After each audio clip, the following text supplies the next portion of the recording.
Today, I want to show you how to take that information we learned where we went over those slides on MLA 8 citations and MLA 8 in-text citations, two different things. MLA 8 citations are in your works cited, and your in-text citations are within the body of your text first. So today, we're going to do this together. I'm going to be using the prompt, why should teenagers travel abroad? And if you notice in my search engine, I already have that up. I already did the search. Okay, so the first thing I'm going to do is look for a good resource. Now, we've talked about looking for good resources before, so I think we're pretty good on that. I'm not going to focus much on that.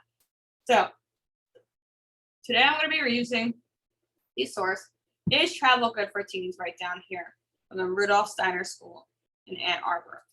So the first thing I like to do when I've decided that a website is a good option or a piece of information is good, is I want to make sure my citation is accurate.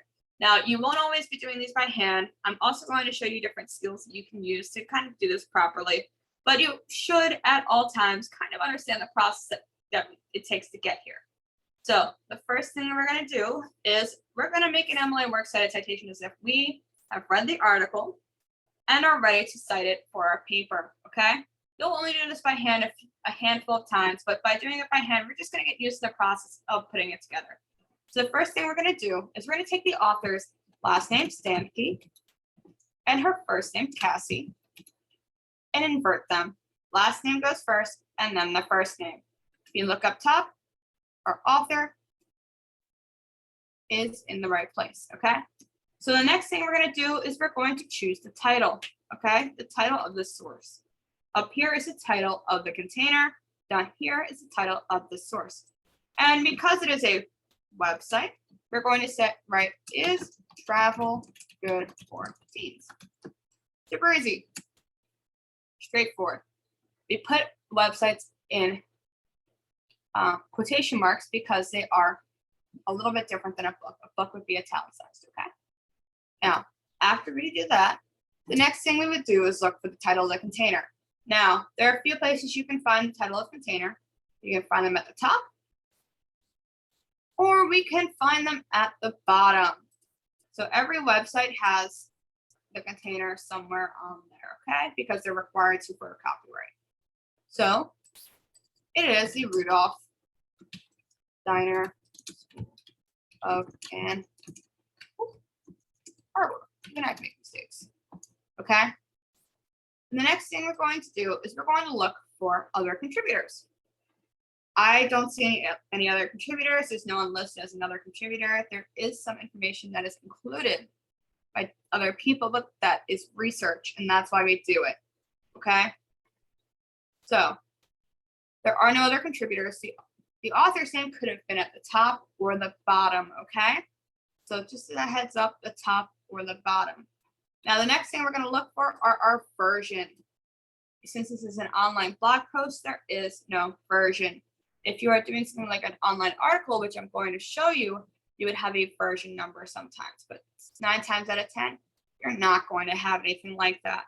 The next thing you're going to have is a number. Number meaning the number of the edition or the number in a set. Since this is, again, a blog post, we really don't have that. So the next thing we're going to do is a publication date, which is 21. You put the date first, June 2022. Okay. If you have full date, you should use that. The final thing we need to include is our location, which is up here in the search bar. Okay. We just copy and paste it over. And then we remove the HTTPS and the www. Okay. So when this is all done, it should look like this. Now, there's one more thing you need to do before you go any further, and that is you need to go to the format button up here, highlight everything like that, go to align and indent, indentation options, and making a hanging indent, okay? What a hanging indent is it basically looks like it's hanging off a cliff, okay? The top line is straight across, the bottom line is indented in. And the reason for that is when you indent things in, it helps us visually see the difference, okay?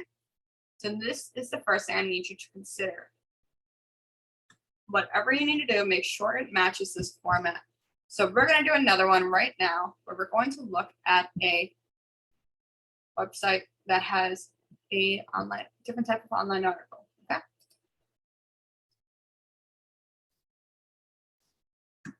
So the next thing we're going to look at is a journal article. So I found this website online. This is a small journal publication, and I chose to use it because it has an edition number, and I want you guys to know what that looks like when we're making a citation, okay?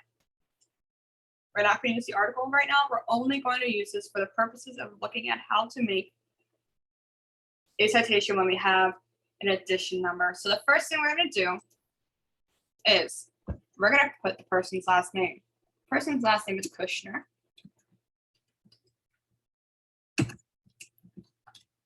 Okay, and the first name is Kenneth. We want to put the full name there, okay? The next thing we're going to have is our title, right? The title of our source, which is the role of study abroad in preparing globally responsible teachers, okay? If you notice, I want to put the whole title in there. I don't want to get rid of everything because I want to make sure the whole thing is there. The next thing I'm going to do is I'm going to put a comma there, and I'm going to put the title of the container, which is the book, the Handbook of Practice and Research in Study Abroad. Okay. And after that, we're just going to put a comma. And since this is a book and not a website, we're going to italicize that. Okay, guys? The next thing is version. You don't have a version number because it is a first edition publication. But we do have an edition number. So we're going to put 1 here so we know, because it seems like it's been a while since 2009, so it may have been updated. So we want to make sure we include that. The publisher is Routledge, okay, which is a publishing company. And that's what the imprint means. Okay. After that, we're going to put the publication date, which is 2009, and the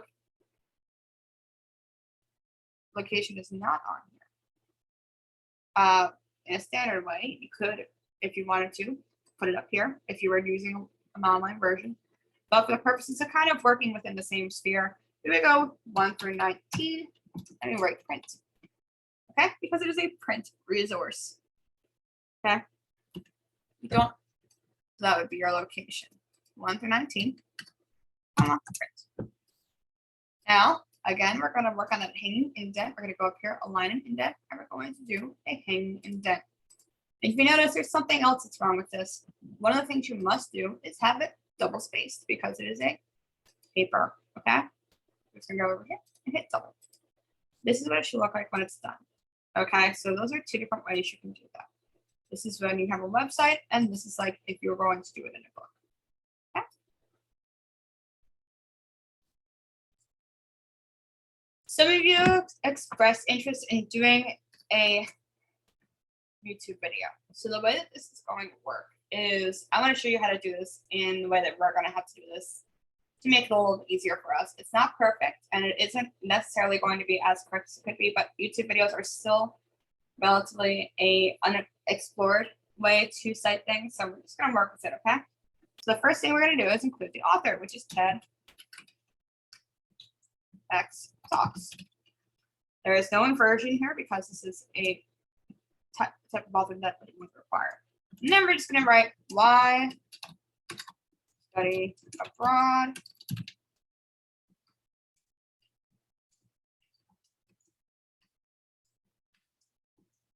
Marina Meyer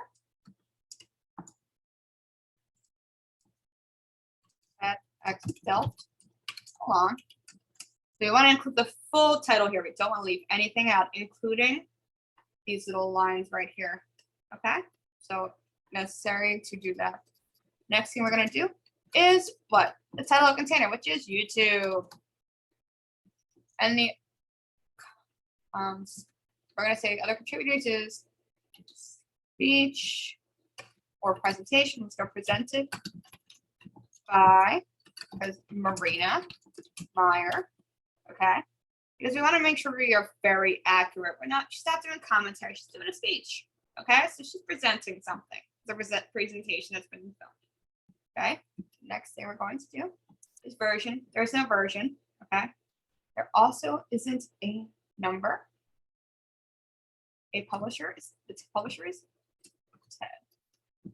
It's a corporation. Okay, and if we go down here, we should be able to find our publication date, which is 20 April 2015. Okay, and the last thing that we have to do is to go up here and we got to do the same copy and paste we did before. We're going to post it right here. Okay.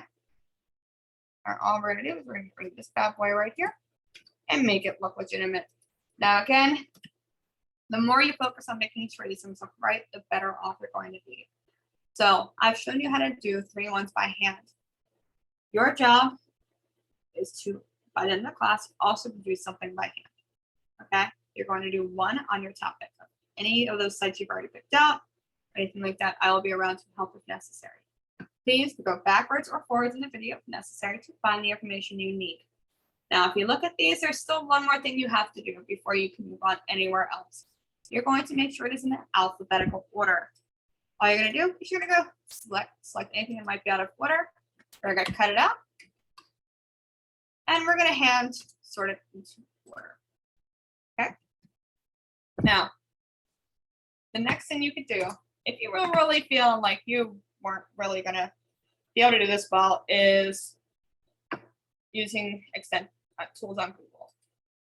Later on in the video, I'll show you how to do that. But if you notice, Google does have a citations tab, but you are still required to put the information in for it to be generated properly. So you still need to know how to do all these things. Okay. The next thing we're going to do is we're going to create an in-text citation.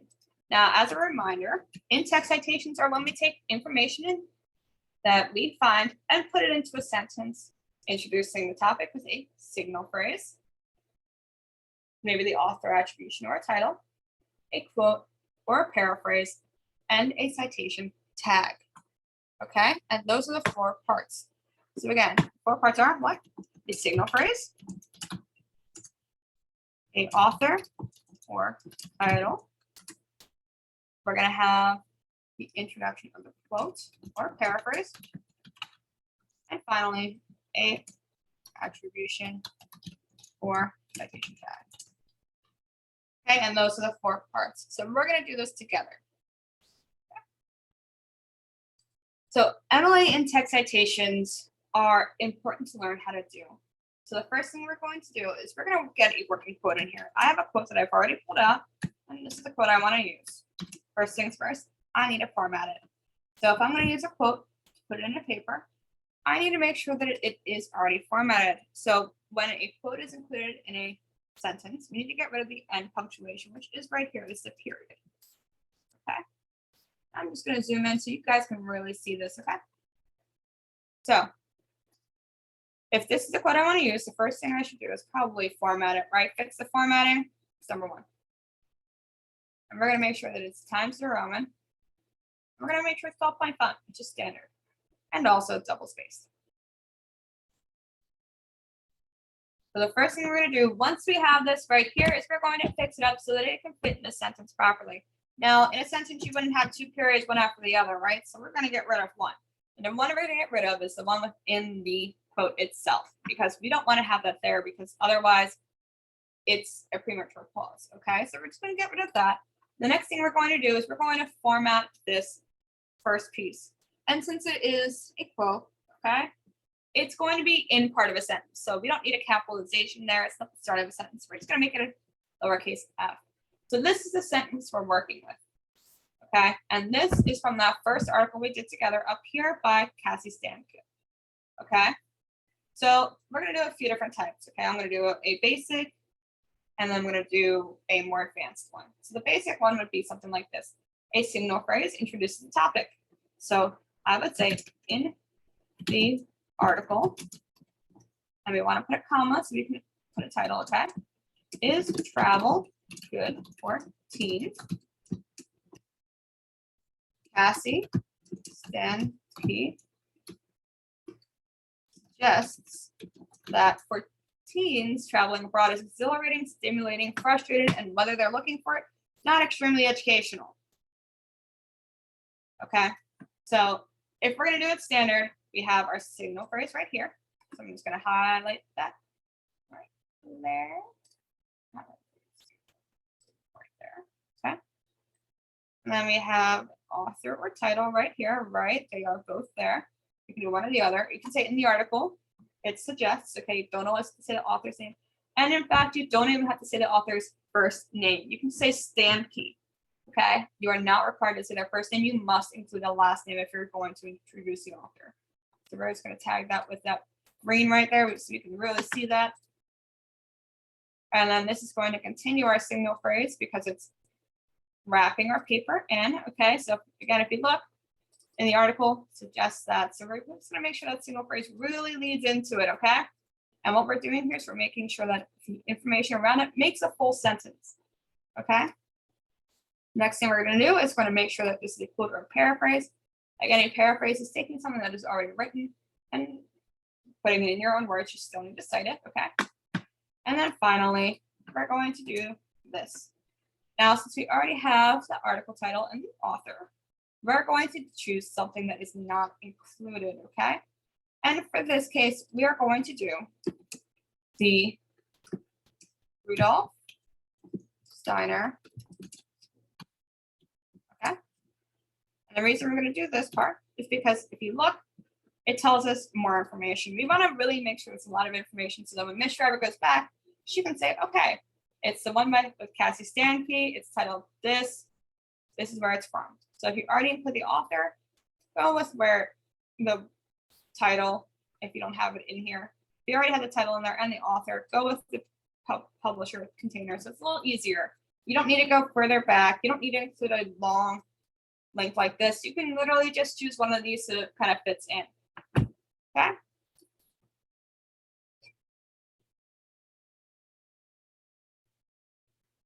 So we're going to do this again. We're going to do it a little bit more advanced. Okay.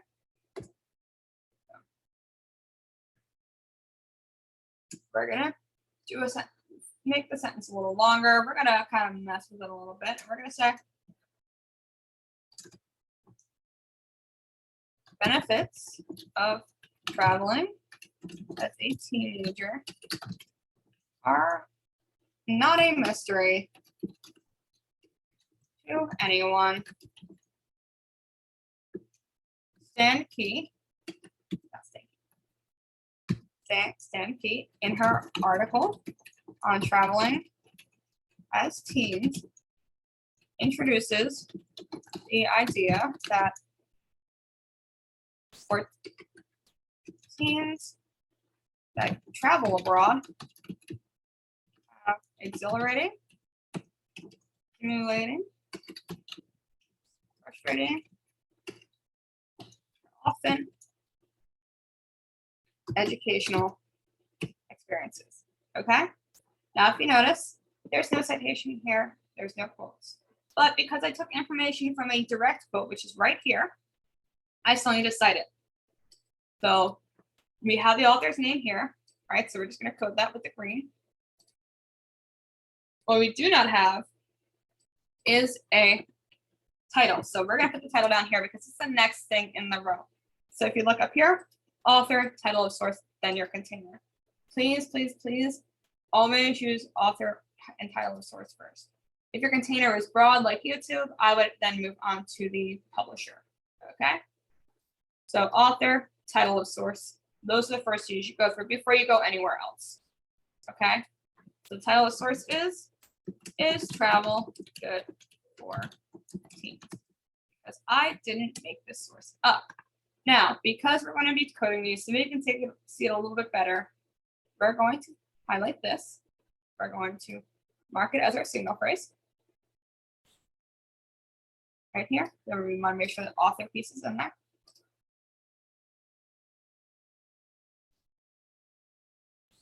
And this is our quote down here. And this is our citation tag, or author's attribution. So again, if you notice, it's also part of signal phrase. I forgot to highlight that.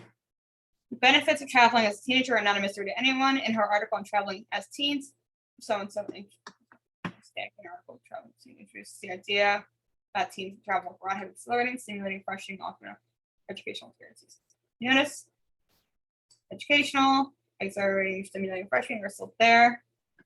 So you're not really removing much, but I still take information that is not my own. I put it in my own words, so I still do need to cite it. Okay. Now, this is not a be-all end-all. You do not need to write it like this. You have been provided with different signal phrases you can use and different verbs you can use.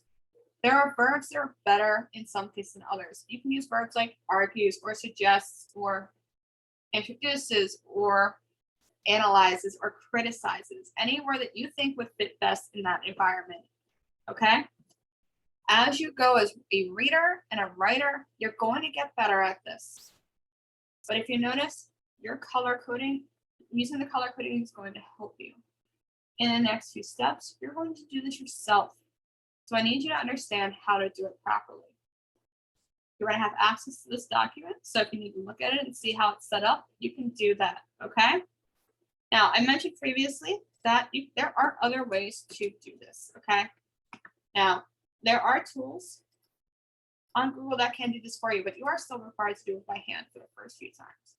Okay? Just so you know that they are available to you. It is not I'm alone in this type of thing. You are not alone when you do this. So just know that you can fix it up if necessary.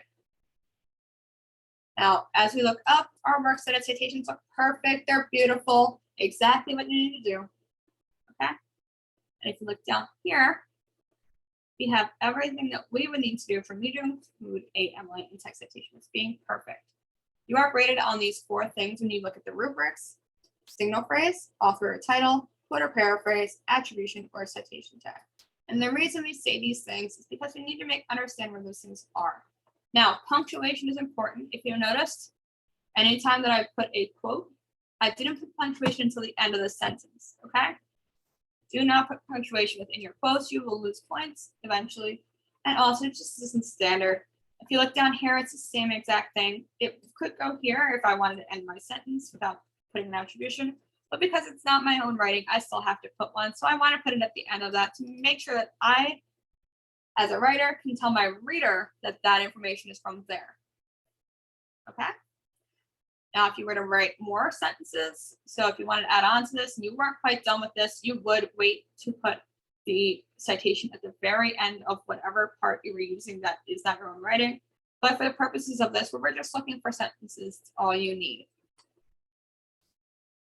If you have any questions, you're more than welcome to ask. And at any time, go backwards, forwards, click through, look for those pieces, and just make sure you are aware.